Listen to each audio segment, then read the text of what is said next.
Bom dia, pessoal! Hoje a gente vai falar sobre células, microscópios e o estudo das células, tá? Pessoal, fecha o microfone, por gentileza. Só abram quando forem falar mesmo, tá? Então, na aula passada, só pra gente fazer uma revisão geral aí, a gente estudou as características aí das células eucarióticas, né? Até eu mandei fazer a maquete, já tem gente até que já me mandou, tá? Achei bem legal que ficou muito bonita, fizeram com alimentos aí, mas tá, a gente marcou uma data, não era pra correr tanto assim, mas tá ótimo, perfeito. Então, olha só, hoje a gente vai falar sobre o microscópio e o estudo da célula, né? A gente falou sobre as organelas celulares, que são pequenas estruturas que tem dentro da célula, que vão fazer as funções vitais da célula, porque a célula é a unidade básica formadora de todo o corpo, de todos os seres vivos, lembra? E a gente viu que a célula animal é diferente da célula vegetal. A célula animal e a célula vegetal vão apresentar algumas diferenças. Essas diferenças serão a presença, no caso, na célula vegetal. Só botar aqui para cima. Só para retomar isso da aula passada, tá? Os cloroplastos, que é onde tem o pigmento. Pessoal, por gentileza, eu estou ouvindo o microfone aberto e fica até chato, gente. Algumas brigas, algumas discussões não é legal, tá? E a professora tá gravando essa aula. Então, continuando aqui, gente. As plantas, a célula vegetal, ela apresenta três estruturas que nós não vamos encontrar na célula animal, né? Bem marcantes, que são os cloroplastos, onde tem o pigmento verde, que é a clorofila, responsável pela fotossíntese, que é esse aqui. Tem a parede celular, que é rica em celulose, que envolve a célula vegetal, e tem também a vacúolos bem desenvolvidos, né? Que armazenam várias substâncias, tá? E a parede celular ali, ela é, no caso, ela é rica em celulose, rígida, né? Porque ela tem celulose e ela envolve a membrana plasmática. Mas tudo isso foi possível, o estudo da célula foi possível graças à invenção de um aparelho muito importante, tanto para o estudo da célula. Na verdade, os primeiros microscópios, eles eram usados como se fosse um brinquedo dos nobres, né? Eles fizeram lentes, né? Sob posições de lente, só que usavam mais como um brinquedo, né? Era dado aos nobres, presenteados aos nobres. Quem é que fez? Tá? Isso por volta de 1595, os irmãos atribuídos, né, aos Hans e Zacarias Janssen, irmãos, tá? No caso, pai e filho, né? Os Jansens, né? Que seriam os dois aí, da mesma família, eles inventaram, então, uma estrutura, né? Semelhante ao microscópio, um pouco, com algumas diferenças, né? E aí eles fizeram lá um aparelho que conseguia aumentar várias vezes um pequeno, por exemplo, uma pena, um inseto. Então, aquilo que não era possível ver a olho nu, com o microscópio era possível ver, tá? E aí, obviamente, graças a esse aparelho que antes era usado com outra finalidade, que foi possível observar pela primeira vez a célula. E quem observou pela primeira vez a célula foi Robert Hooke, em 1665, tá aqui, ó, tá? O Robert Hooke, ó, aqui, em inglês Robert Hooke, em 1665, ele publicou um livro chamado Micrografia. E nesse livro continha a descrição de muitas observações que ele tinha feito com o microscópio composto, o qual formou. Ele era formado na época, né, por duas lentes. Ao analisar, o Hooke fez o quê? Ele colocou cortiça, né? O que seria a cortiça? A cortiça é uma célula. Ele fez uma célula, ele observou uma célula vegetal ao microscópio. A cortiça é um material, né, da célula vegetal que dá em uma planta chamada corticeira, e ele tirou a casca dela. Só que a casca dela são formadas por células mortas, né? Então ele viu, quando ele viu, vocês observem aqui, ó, aqui está a imagem, vocês têm aí na apostila, do que o Hooke observou pela primeira vez. Ele viu como se fosse favos, cavidades vazias, favos de mel, cavidades vazias.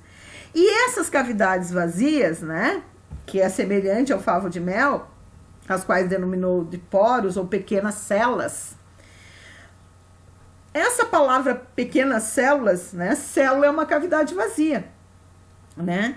E aí ele deu em homenagem àquilo que ele estava vendo, que era uma célula morta, o nome de célula. A gente sabe que se hoje a gente fosse ver pela primeira vez com um microscópio eletrônico, um microscópio óptico mais potente do que aquele que Hooke viu em 1665, ele não ia colocar esse nome, ele ia ter que colocar outro nome, porque a célula, como a gente viu, ela tem inúmeras estruturas. Olha aqui, ele viu uma cavidade, uma célula morta, porque ele estava vendo uma célula da casca da árvore, que é célula morta. Ele não viu nada disso. Então, ele botou o nome de célula, cavidade vazia. O que que ele viu? Ele viu só a parede celular da célula. Ele não viu organelas, ele não viu o núcleo, porque a célula já tinha morrido.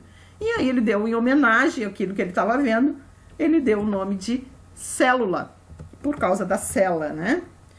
Posteriormente, o comerciante de tecido Anton Louvignac, né, 1632-1723, desenvolveu um pequeno microscópio. Esse instrumento passou a observar e começou a observar, né, tudo que ele pôde: bactéria, protozoários, leveduras, chamadas, no caso, na época, né, chamados de animálculos, pequenos animais, presentes na água, da chuva, lagos e diversas regiões do corpo humano, como boca, dentes, saliva e fezes, ele começou a observar. Então, foi possível observar. Então, o microscópio, ele surgiu primeiro como um brinquedo, podemos dizer assim. Depois, ele foi se aprimorando até chegar no microscópio que a gente tem hoje. Aqui, na década de 1950, foi desenvolvido o primeiro microscópio eletrônico, capaz de produzir imagens bem ampliadas até mais de 500 mil vezes. E atualmente o ramo da ciência que estuda as células é chamado de biologia celular, graças ao advento do microscópio. Graças ao microscópio, hoje é possível a gente estudar, por exemplo, a estrutura do coronavírus, da estrutura dos vírus, das bactérias, e aí descobrir como aquela doença pode, o que ela pode causar no nosso organismo e até conseguir, né, uma vacina, alguma cura para isso. Então, o microscópio, para diagnosticar doenças, eles tiram um pouco, né, da amostra do tecido, né, e colocam lá no microscópio para ver que tipo de bactéria é, se é um vírus, se é uma bactéria, o que é aquilo ali, que estrutura é aquela ali, para poder dar o diagnóstico. É uma bactéria, é um vírus, ou é uma bactéria causadora por exemplo, do cólera, uma bactéria que causa a tuberculose, enfim. É através do estudo da microscopia que nós temos hoje um grande avanço na medicina, graças aí à primeira descoberta lá, a invenção, né, de lentes de contato, né, que foi pela primeira vez lá os Zacarias e Hans e Zacarias Janssen, né, que começaram lá em 1595. E depois, a partir daí, só foi se aprimorando, né? Então, o estudo das células, entretanto, não avançou tão rapidamente naquela época, né? Somente ali, a partir de 1950, que foi feito o microscópio eletrônico, tá? Mas aí o microscópio óptico, igual aquele que a gente tem lá na nossa escola, no laboratório, a gente tem um microscópio óptico. Então, se eu colocar, por exemplo, uma célula da mucosa bucal, eu posso ver uma célula humana. Se eu colocar, por exemplo, um tecido bem fininho da cebola, eu posso identificar a célula vegetal com a parede celular ali, tá? Então, algumas coisas eu consigo até ver. E se eu fizer uma coloração nela artificial, eu consigo fazer com que eu evidencie também o núcleo, eu consigo ver o núcleo, tá? Mas as organelas, a gente consegue perceber algumas estruturas, mas não assim como vocês têm no desenho acima ali, na página 9. Saiba mais. No ano de 1838, dois cientistas europeus, o alemão Matthias Schleiden e o belga Theodor Schwann, conversavam sobre as suas recentes pesquisas com tecidos vegetais e animais. Ambos ficaram espantados com a semelhança existente entre essas observações realizadas. certo? Então, os dois observaram, né? Um observou animal, o outro observou vegetais, e eles viram que tinha muita semelhança entre os dois. Após um tempo, eles concluíram que os componentes fundamentais, tanto dos animais quanto das plantas, eram os mesmos, formulando uma das principais teorias da biologia moderna, a teoria celular. Ela foi definida por 2 pontos centrais da teoria celular. A célula é a unidade estrutural básica de todos os seres vivos. Estrutural que ele forma, ela dá forma e função a todas as, né, as atividades. Tudo acontece a nível de célula e sistemas no nosso corpo. Então, ela é a unidade estrutural básica. É a partir dela que se forma tudo. Um dia, nós fomos uma única célula. Lembrem disso, da união das 2 células lá, espermatozoide e óvulo, né? Ovócito. Cada célula tem uma unidade estrutural básica que pode formar blocos de célula construtoras no organismos mais complexos. Mais tarde, em 1855, Rudolf Virchow propôs o 3º princípio da teoria celular. Toda célula se origina de uma outra célula.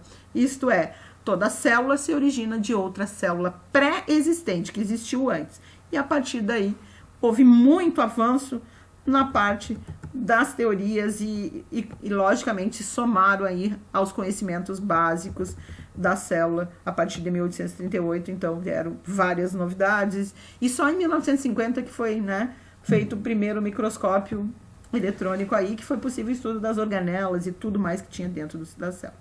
E aqui a observação da célula pela primeira vez, né, que ele viu na década de 60, né, 1660.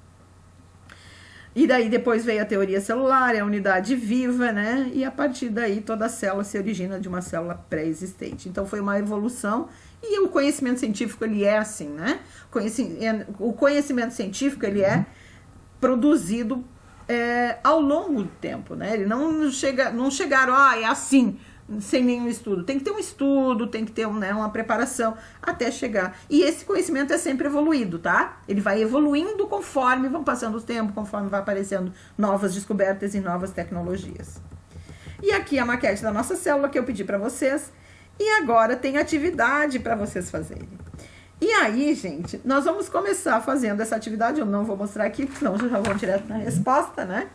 Nós vamos começar ali na página 11. Nós vamos fazer essas atividades hoje, nós vamos corrigi-las hoje, inclusive o caderno de atividade. O que der tempo da gente fazendo e corrigindo, tá?